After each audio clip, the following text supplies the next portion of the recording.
Now Ben-Hadad, the king of Syria, gathered all his forces together. 32 kings were with him, with horses and chariots. And he went up and besieged Samaria and made war against it.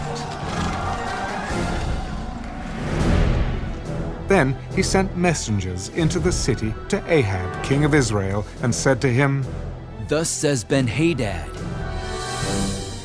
Your silver and your gold are mine. Your loveliest wives and children are mine.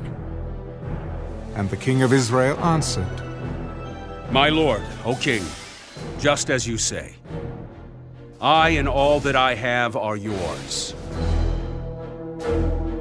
Then the messengers came back and said, Thus speaks Ben-Hadad, saying, Indeed, I have sent to you, saying, You shall deliver to me your silver and your gold, your wives and your children.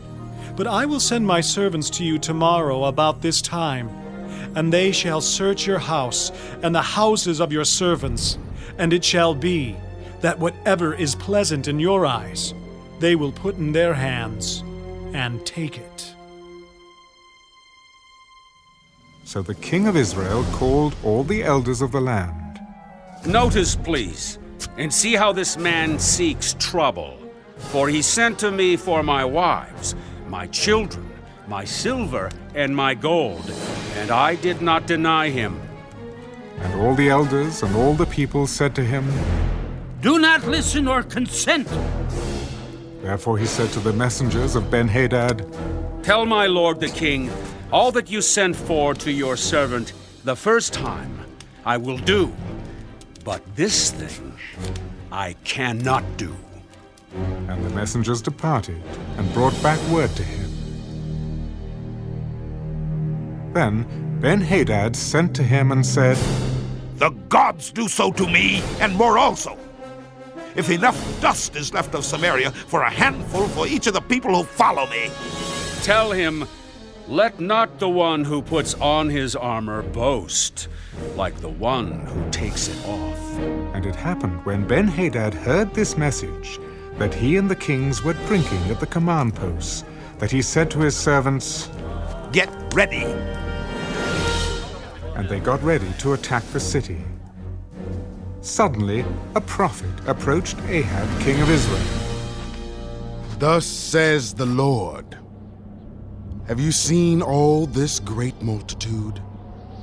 Behold, I will deliver it into your hand today, and you shall know that I am the Lord. By whom? Thus says the Lord, by the young leaders of the provinces. Who will set the battle in order? You.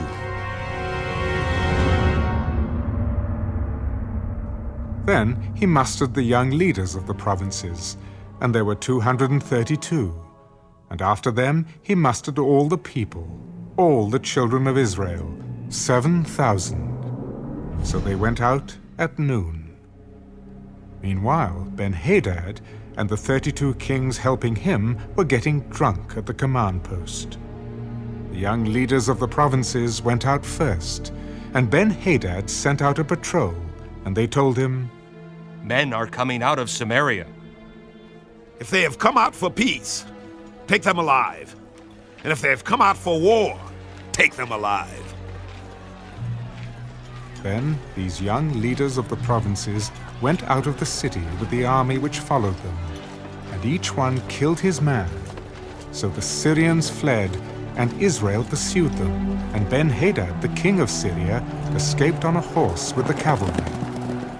Then the king of Israel went out and attacked the horses and chariots, and killed the Syrians with a great slaughter. And the prophet came to the king of Israel and said to him, Go, strengthen yourself, take note, and see what you should do, for in the spring of the year, the king of Syria will come up against you. Then the servants of the king of Syria said to him, Their gods are gods of the hills. Therefore they were stronger than we. But If we fight against them in the plain, surely we will be stronger than they. So, do this thing. Dismiss the kings, each from his position, and put captains in their places. And you shall muster an army like the army that you have lost, horse for horse, and chariot for chariot. Then we will fight against them in the plain. Surely we will be stronger than they. And he listened to their voice and did so. So it was in the spring of the year that Ben-Hadad mustered the Syrians and went up to Aphek to fight against Israel. And the children of Israel were mustered and given provisions, and they went against them. Now the children of Israel encamped before them, like two little flocks of goats, while the Syrians filled the countryside.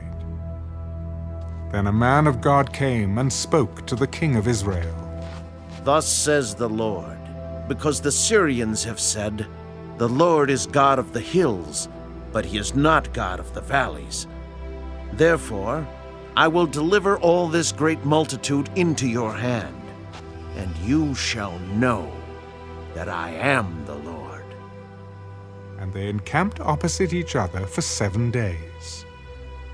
So it was that on the 7th day the battle was joined, and the children of Israel killed 100,000 foot soldiers of the Syrians in 1 day.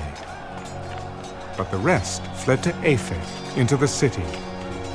Then a wall fell on 27,000 of the men who were left. And Ben-Hadad fled and went into the city, into an inner chamber. Then his servants said to him, Look now, we have heard that the kings of the house of Israel are merciful kings. Please let us put sackcloth around our waist and ropes around our heads, and go out to the king of Israel. Perhaps he will spare your life. So they wore sackcloth around their waists, and put ropes around their heads, and came to the king of Israel, and said, Your servant, Ben-Hadad says, Please, let me live. Is he still alive? He is my brother. Now the men were watching closely to see whether any sign of mercy would come from him. And they quickly grasped at this word. Your brother, Ben-Hadad. Go, bring him. Then Ben-Hadad came out to him, and he had him come up into the chariot. So Ben-Hadad said to him, The cities which my father took from your father I will restore.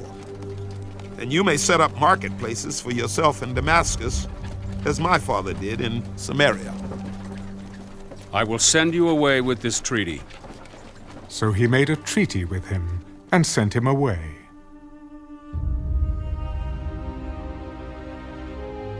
Now a certain man of the sons of the prophets said to his neighbor by the word of the Lord, Strike me, please. And the man refused to strike him. Because you have not obeyed the voice of the Lord, surely as soon as you depart from me, a lion shall kill you. And as soon as he left him, a lion found him and killed him. And he found another man. Strike me, please. So the man struck him, inflicting a wound. Oh. Then the prophet departed, and waited for the king by the road, and disguised himself with a bandage over his eyes. Now, as the king passed by, he cried out to the king, Your servant went out into the midst of the battle, and there a man came over and brought a man to me and said, Guard this man. If by any means he is missing, your life shall be for his life, or else you shall pay a talent of silver. While your servant was busy here and there, he was gone. Then the king of Israel said to him, So shall your judgment be. You yourself have decided it. And he hastened to take the bandage away from his eyes. And the king of Israel recognized him as one of the prophets. Thus says the Lord, because you have let slip out of your hand a man whom I appointed to utter destruction. Therefore, your life shall go for his life, and your people for his people. So the king of Israel went to his house sullen and displeased, and came to Samaria.